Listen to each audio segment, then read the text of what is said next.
Yan, finish na tayo. Dito na tayo sa kitchen cabinet. Yan, ang cabinet na hindi inanay mga ka-DCS, na ginamitan natin ng glossy finish na white. And then yun, kalakata white ang countertop natin. And then yung tsaka box plus. Yan. Then ito, kanyang stove, gasol, sorry. Yan. Soft close din. Ito yung kanyang pantry. Pantry, sorry. Condiments, rack. Then ito ay storage lang siya. Tapos yun, ito yung kanyang mga basket. Soft close din ang kanyang mga basket. So ito another storage. And then ito.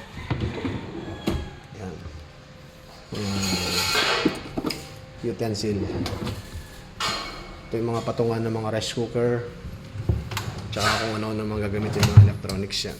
So ito ay pull out din. Yan. Soft close. Ito rin. Yan. Soft close. The storage ref.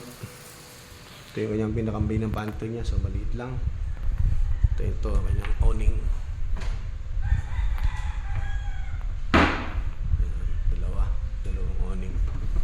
Storage. Yan. So close. Yan. So yan, cabinet na hindi inaanay.